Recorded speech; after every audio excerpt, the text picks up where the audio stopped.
doesn't have to watch that super enthralling intro that I just did. Plus 3.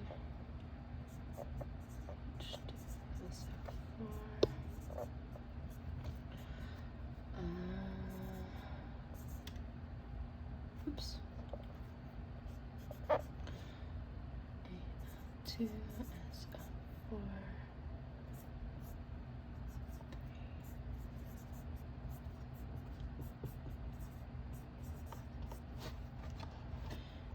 And the question is asking,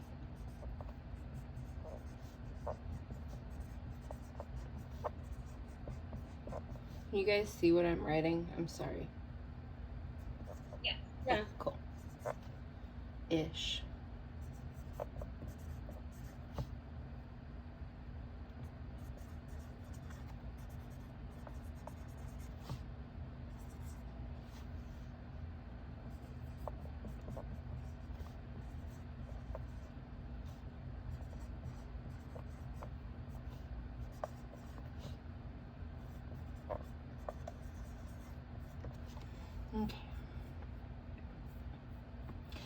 Okay. Okie dokie. So this is one of the problems from the practice quiz on Canvas.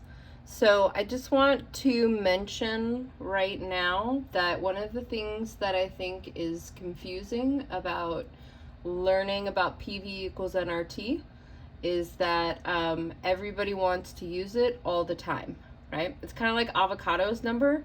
It's novel, and so for whatever reason, that makes people want to use it always. Do we need to use PV equals nRT for this equation? No, because it doesn't have any of those like units.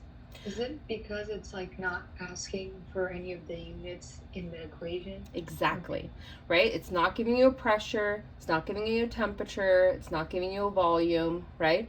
If you don't have at least some of those, then there's nothing you can do with PV equals nRT. Does that make sense? Yeah, that was actually going to be my question. So yes, so and it's a really, really common thing that trips students up is when you learn about the 3 types of gas problems, then you're like, oh, balanced equation, now I have to use this, right? But there are all different kinds of balanced equations. That's just one particular chapter where we're talking about gases, right? So again, the main leading indicator that you're dealing with a PV equals nRT type problem is pressure and temperature, right? Those are usually your giveaway, okay? Everybody all right with me? Or you might see STP, right? What's STP? Standard temperature and pressure. Exactly, standard temperature and pressure, right? So if you saw that, again, that's temperature and pressure. That's an indication that you might be thinking about using PV equals nRT, okay?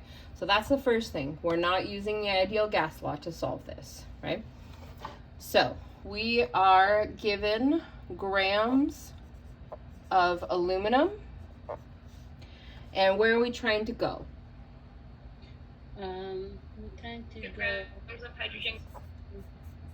Trying to get to grams of hydrogen gas, right? So, is there one step that will get us from grams of aluminum to grams of hydrogen?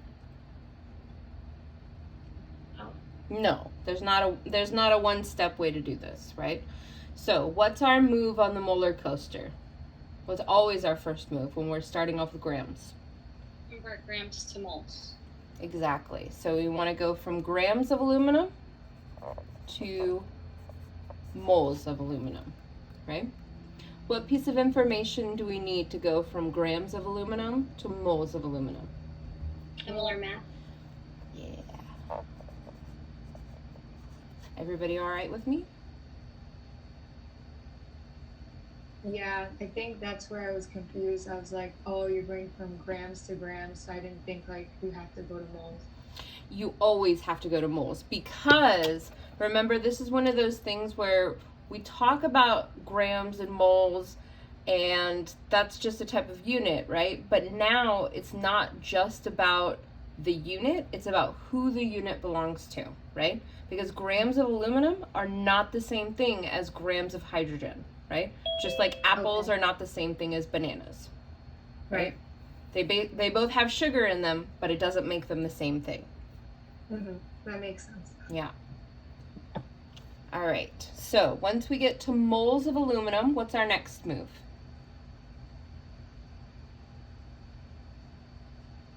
And then isn't it the molar ratio? So you want to use the molar ratio to go from moles of aluminum to Moles of hydrogen. to moles of H2 gas. H2.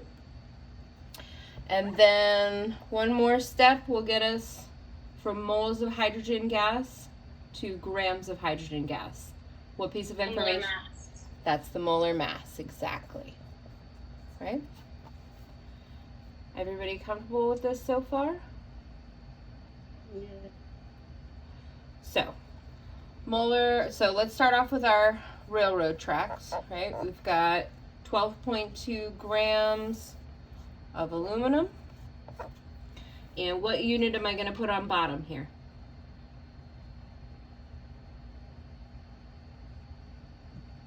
Molar mass.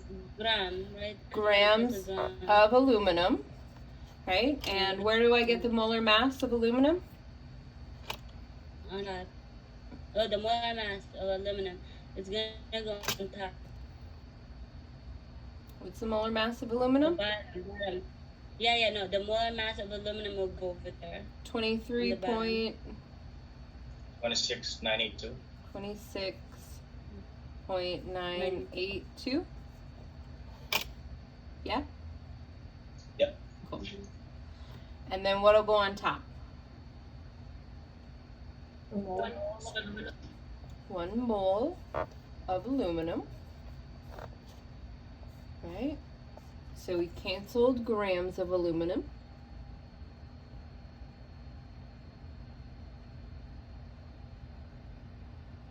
What should we do next? Molar ratio of aluminum. Molar ratio. So what we're using is the balanced chemical equation, right? Ooh, I forgot one of those. Nobody stopped me. That's better, right? Sorry. 2 moles of aluminum. So on the bottom we would have 2 moles of aluminum, right?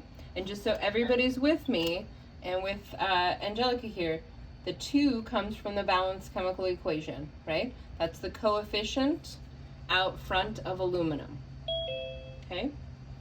And then we want to relate it to hydrogen gas. So how many moles of hydrogen gas will go on top? 3. 3 moles of hydrogen, right? And I got this problem, and so far all this part is right. So I'm guessing the next step I must have messed up because I got the answer way off. did you try and use what you call it? Avocado's number? No. Okay. Cool. Okay. Was I supposed to? No. Good. That was good. I'm glad. I'm just guessing based on my experience looking at these questions and like the common things that I see go wrong. Okay. So, and one other thing that I wanted to point out was Angelica had asked about whether or not you're going to have to balance equations on this quiz or on these this third exam. And the answer is no, okay? Especially when we're dealing with stoichiometry, I want you to have the balanced chemical equation so that you can get the right answer, right? So I'm not going to test you on balanced chemical equations again unless you're taking the final. Does it make sense? Cool? Professor, Yes. on that one, the 2 moles of aluminum, is that always comes from the product, not the reactant? So in this case, we're given a mass of aluminum, right? And that aluminum is this guy, right? Yep. Aluminum sulfate is a compound. It also has aluminum in it, but it is not aluminum. Does that make sense?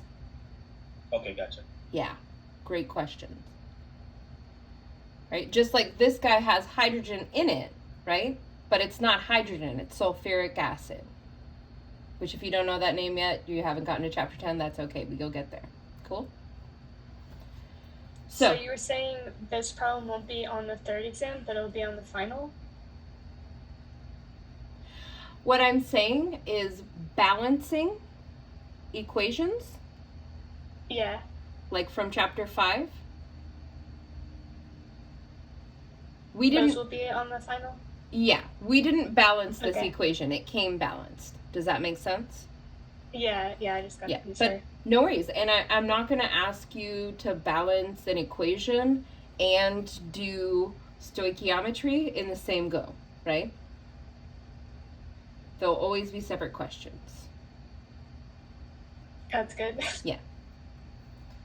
Yeah, I'm always trying to test you guys on one thing at a time, right? It just happens to be that in chemistry, some of those things stack really nicely together. but I'm definitely trying to make sure that I'm getting one concept at a time. Right? Okay, so what was the next step then? So what needs to go on the bottom? Would it be one mole of hydrogen? 1 mole of hydrogen gas. And then the top should be the molar mass of hydrogen gas, right? Mhm. Yep. That's what I did. I got the answer wrong. I don't know. So what's the molar mass of hydrogen gas? 2.016. Would it be the 1.007? No, this could mean that there was an error in the answer key. You guys are so mad at me right now. Like, this is what happens when I pull questions from an exam, because old exams occasionally will have whoopsie daisies in the math, and this looks like it might be one of those. So, Oh my God! Please tell me that I got it right then. yeah, if this is what you did, then yeah, you should have gotten it right. Yeah. Let me recalculate it and see if I still get the same answer. Is everybody comfortable with what we did here? Where are you getting the 2.016? So the molar mass of hydrogen is this, right? And then And there's times 2 the of them. 3? Oh, wait.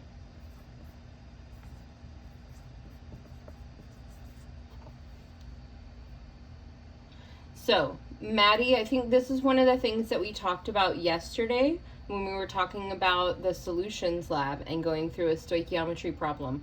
The 3 up here belongs to the chemical reaction, not to this compound. Okay?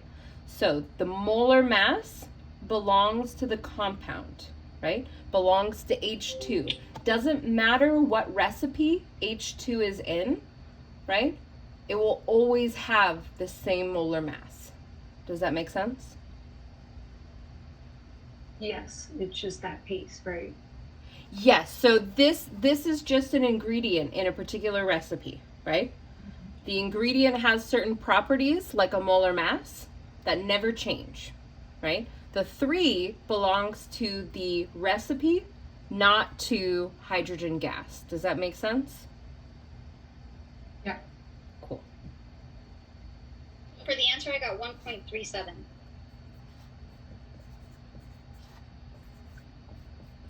That sounds right to me. For some reason, I don't think that's what I wrote in my answer, but the layout on my paper is exactly the same. Let's see again. Got it right there. Yeah, 6. But for some reason, I don't think that's what I wrote in on the practice quiz and got it wrong. Oh well, it's just a practice quiz. 6 times 2 is 12. No, that's not right. I think you're having parenthesis errors. Let me But just... in the practice quiz, I think I put 2 point something, but I got 1 point something. let me I check. don't know. See, I give up. Don't give up. This is not the time. Is it 0.248? Yeah. 0.247, yeah, something like that. Yeah. Yeah. Okay, so here's what's going on, Angelica. You didn't put parentheses around your denominator. In your calculator. So here's what you need to put in your calculator. Exactly this. 2.2 times 3 times 2.016 divided by, start parentheses, 26,982 times 2, end parentheses, equals.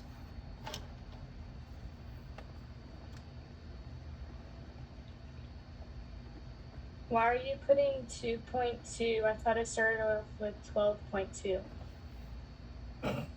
I'm an idiot.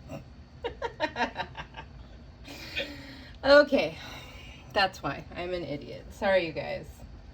I don't know why I'm not looking at this board. I was looking at what's on there, and I just totally missed the one. Okay, let's try that one more time. Yeah, I still get the same answer. That actually is probably right then. Yeah, that's what I'm Because getting. I mathed it. Yeah. I don't get the 0.247. No. I get the 1.37. No, you wouldn't get that because I did it wrong. You see how I didn't write the 1 in here? That's because I was doing the calculation wrong. So no, you're completely correct. 1.37 is correct. So is that not what the answer key says? The answer key says 1.37, I think. Hold on.